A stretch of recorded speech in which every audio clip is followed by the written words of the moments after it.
As I said, it's impossible to have a healthy life and an unhealthy mind. Just that simple. So you can just write this down. Can't do it here while I'm teaching, but you need to have a meeting with yourself. And you need to ask yourself, what is my mind like? If we could turn your mind into a picture screen and show everybody in here what goes through your mind in a day, would you like that?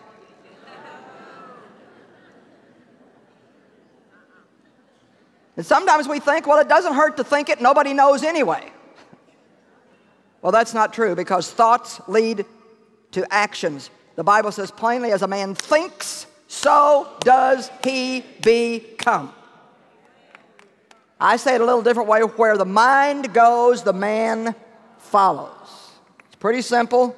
You think about a hot fudge sundae long enough, you're going to go get one. So you have to be very careful what you put your mind on. Ephesians 4:22. I'm trying to go a little slow today because I want to make sure that you have a little Selah time here. That means time to pause and kind of think about what I'm saying. Sometimes we preachers can just spill it out so fast that it sounds great, but nobody knows what we said when we got done.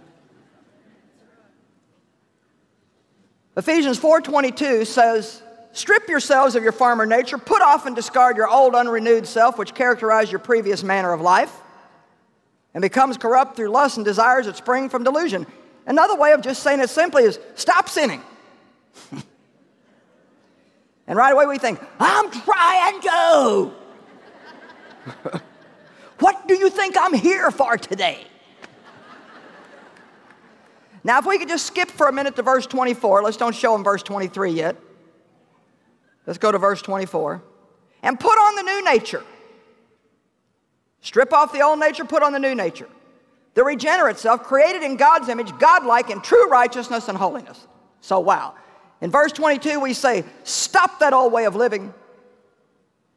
Stop sinning. Now, in verse 24, it says, and live a holy life and put on the new nature. And we're like, I'm trying. But now let's see the bridge, verse 23. This is the part that people miss. And be constantly renewed in the spirit of your mind. How often? Once a year? Once a week? Once a day? No, constantly. Be constantly renewed in the spirit of your mind, having a fresh mental and spiritual attitude. It just absolutely amazes me, some of the junk that can jump in my head the first 5 minutes I'm out of bed in the morning. I mean, I'm like, what?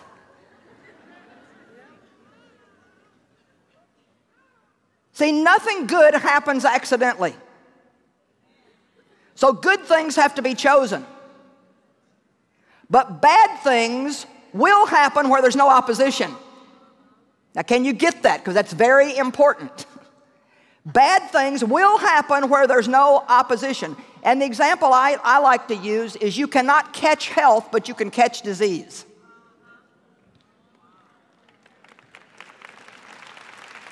If you're around somebody that's got the cold or the flu, you already start out, oh, I'm afraid I'm going to catch that. And you just know you don't have to do anything. You don't got to believe for it or nothing. You just stand there and you can catch it, because that's the nature of evil. If you don't get away from it, do something to protect yourself, you'll get it. But you can be around a healthy person till Jesus comes back and you cannot catch their health. You have to choose that. And so we get up in the morning and not think about nothing. Don't want to think about nothing. That's me. I want to think about nothing. Give me my coffee and shut up. Get out of my space.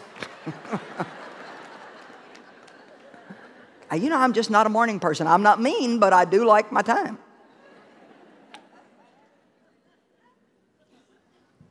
Dave gets up singing. I'm like, ooh. My mind could just be real lazy in the morning. Or any of you like that, your mind could just be lazy in the morning. But what happens if it is, if there's no opposition to the enemy, then he's going to start putting all kinds of stupid thoughts in your minds, and a lot of them are about other people. Isn't that amazing? You know why? Because the devil just works overtime trying to mess up relationships. Because he knows if we can ever work together, our power against him is going to be multiplied over and over and over and over. Come on now. This is worth hearing today.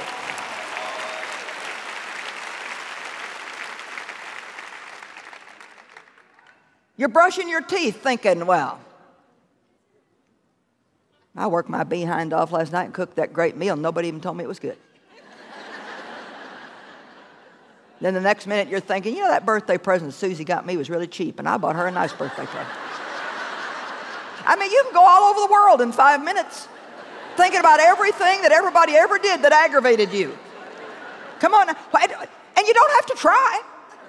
You don't have to try at all. But if you want to think good thoughts, you have to try.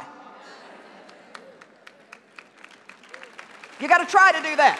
You got to say, no, I will not think that junk. Been there, done that, am not going to live in that prison any longer. I'm not worrying about what people have done to me, haven't done to me, what they did give me, didn't give me. I got a job to do today, and it's to love other people, to be good to other people, to aggressively think about other people. Now, when you begin to act like that, the devil gets nervous. You see, I think we need a revolution. A total, radical, complete change in how we do business as human beings.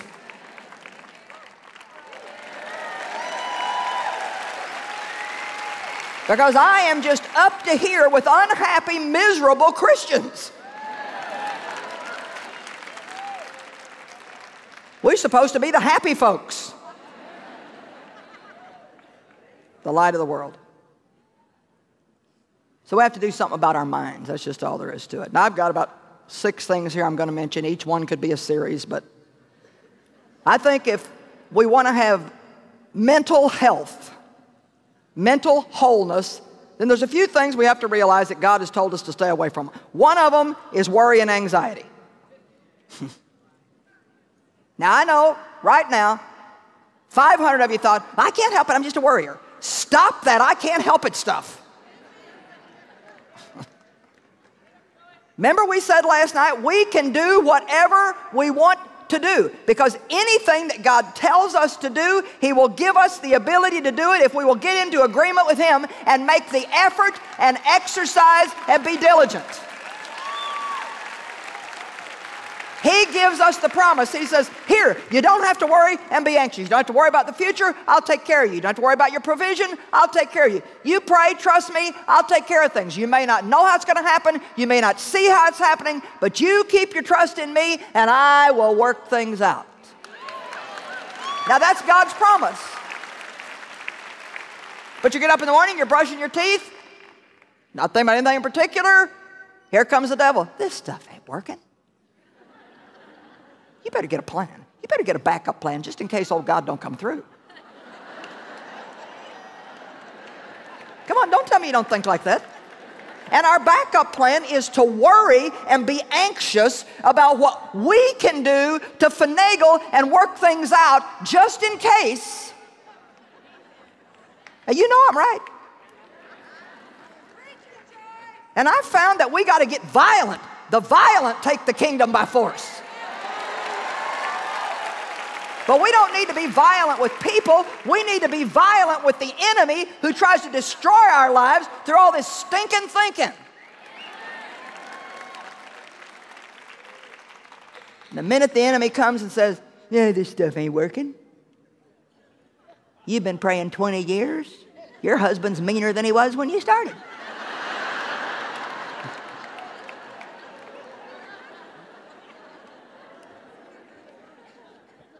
You can say, yeah, well, you ain't stealing my joy because nothing's impossible with God, and today may be the day. And you know, here's the point. And let's just get right down to it. I can't promise you, I cannot promise you 100% that the guy will ever change, because part of it's up to him.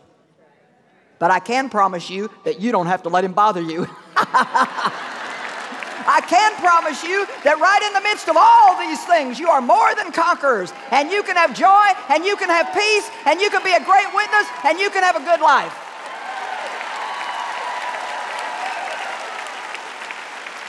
But you got to get your mind in the right place.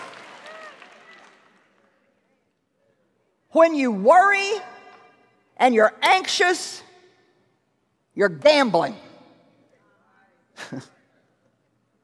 Well, I know the Bible says not to worry, but I just can't help it. You know, my mother worried, grandma worried, and I'm just a worrier. I just worry about my kids. I just worry that my husband might lose his job. Well, you know what? You might just worry some of it into existence. Yeah. Because what you believe for, you get. Not just in the positive, but in the negative. So worrying about it will not help your situation, but it could open the door for you to get.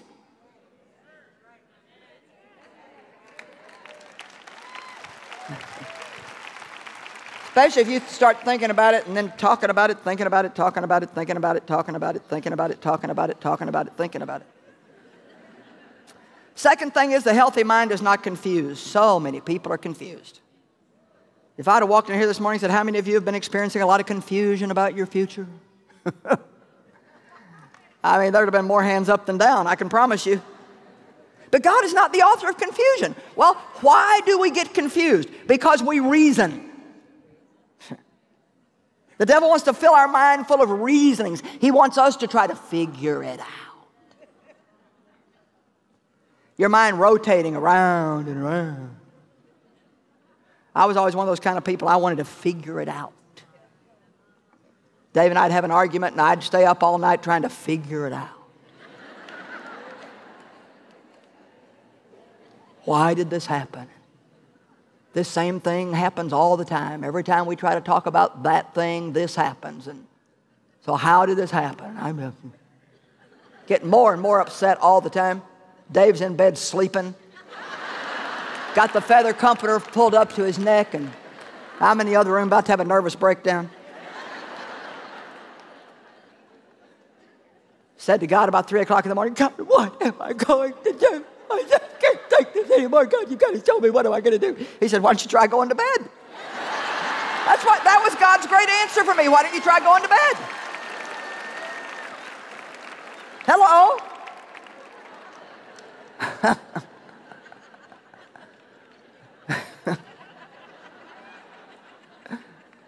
We are not going to figure it out.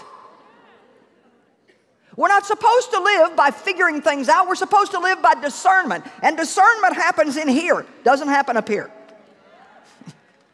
That's not where it happens. Go to Mark 8. Y'all doing okay?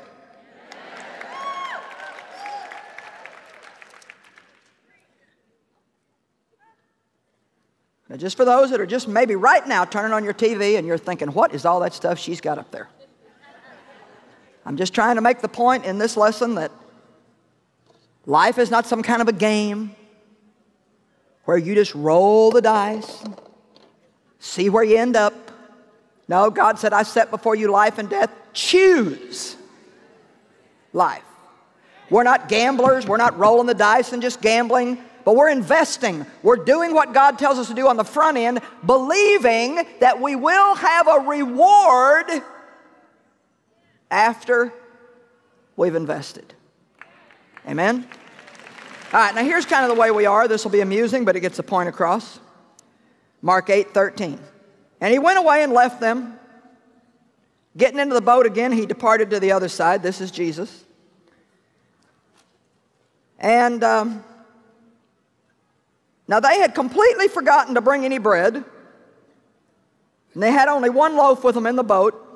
And Lord only knows we got to have lunch, so. And Jesus repeatedly and expressly charged and admonished them, saying, look out, keep on your guard, Beware the leaven of the Pharisees and the leaven of Herod and the Herodians. Now, here he's trying to give them a deep spiritual lesson.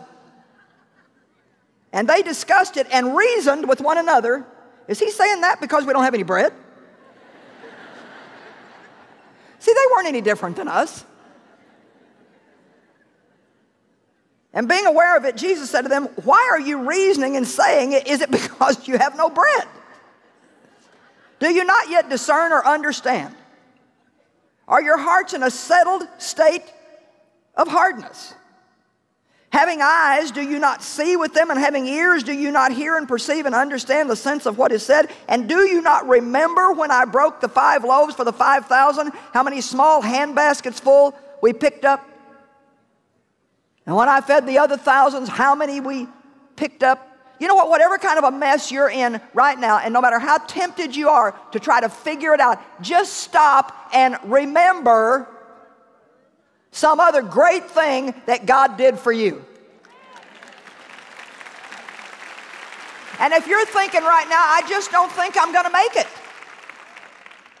I just don't think I can make it through this. I don't think I can stand it. That's one of the things the devil puts in your head. I can't stand this. I can't stand this. I can't stand this. I'm going to go over the edge. I can't stand this. I can't take it one more day. Yes, you can. And you need to start believing that you can do whatever you need to do. You have to believe that you can do whatever you need to do in life. You got to make some decisions. I am never going to give up. I am going to think the way that I'm supposed to think, and I'm going to be part of starting a love revolution in my lifetime.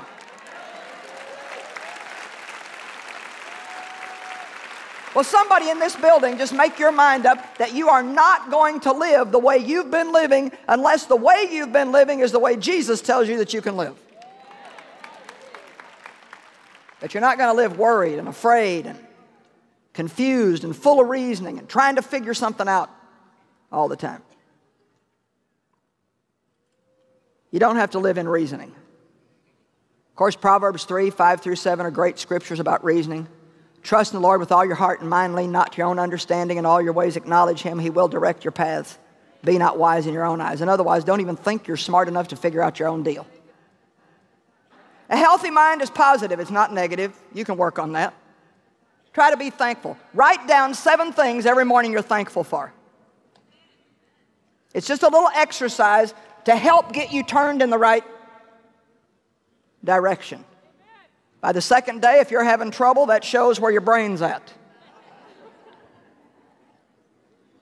It means there's a lot of good stuff going on in your life that you haven't paid attention to for so long that you don't even know they're there anymore. I thank God for hot water. If you've been where I've been, you'd thank God for clean water. You'd thank God for running water. I mean, it's unbelievable some of the things that I see when I go to India and other places like that. Just unbelievable. A healthy mind is a humble mind. Boy. The Bible says, don't think more highly of yourself than you ought to. Rate yourself with a humble, modest opinion. Thinking highly of other people.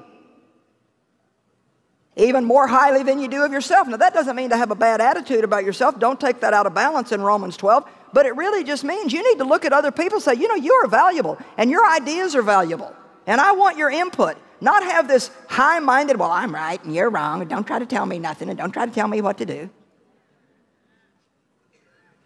Come on, I'm still smiling. Some of you stopped.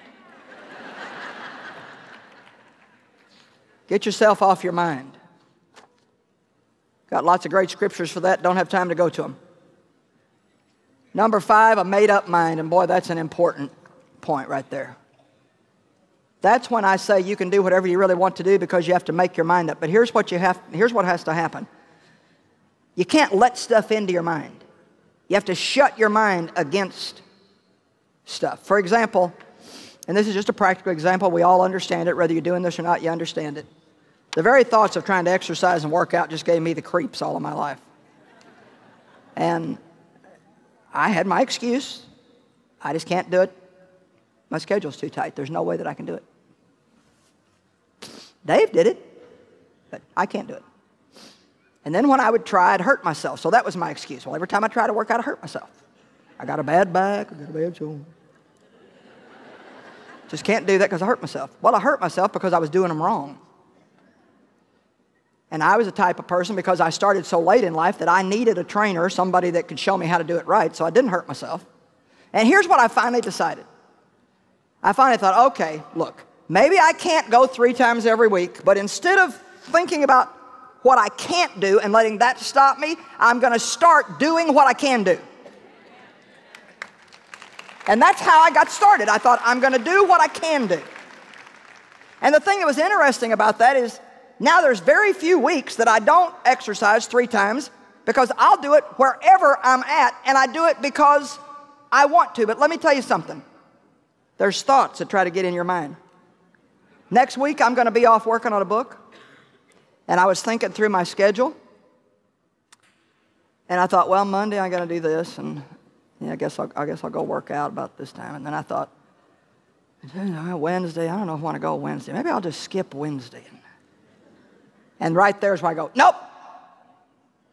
That's what you got. You got to not let it in. You have to not let it in. Now, if you feel like God's telling you to do that, that's fine. I mean, nothing has to be a law. We don't make things a law. If you let it become a law to you, you'll hate it. I could miss if I wanted to, but I don't really want to. I want to keep up that pattern because I see the benefit that I'm getting out of it in my life. And not only that, it's something that God told me to do. He said, if you want to be strong for the last third of your journey here and be able to do what I've got left for you to do, then this is something you need to do. So I'm doing it because I feel like I have a mandate from God to do it. But that doesn't mean that I don't look at it and faint in my mind. Do you understand what I'm saying when I say don't let it in? Just don't let it in. Because when you let it in and you start to play around with it, where the mind goes, the man follows. And if you get by with it once, no consequence, you do it again. Pretty soon, I'd be going twice a week. Then pretty soon, I'd think, well, I still got a few muscles. Maybe I can go once a week. And, you know, I have a great example of how as you exercise these different things in your life, you get more accustomed to them, whether it's walking in love or being the one who's aggressive to keep the peace or whatever it might be. It used to be so hard for me to apologize to Dave. And now I wouldn't stay mad 5 minutes. You couldn't give me enough to get me to waste a day staying mad. And I don't care who's right or who's wrong. Doesn't make me any difference. I see how stupid that all is. I just want to have peace. Well, so now, because I've exercised that and exercised that and exercised that, it's not hard anymore. Forgiving people, it is not hard to forgive people at all once you learn how to do it and realize that you're doing yourself a favor when you do it. You're not giving somebody else something. You're helping yourself when you forgive. Why should you waste your day being all upset?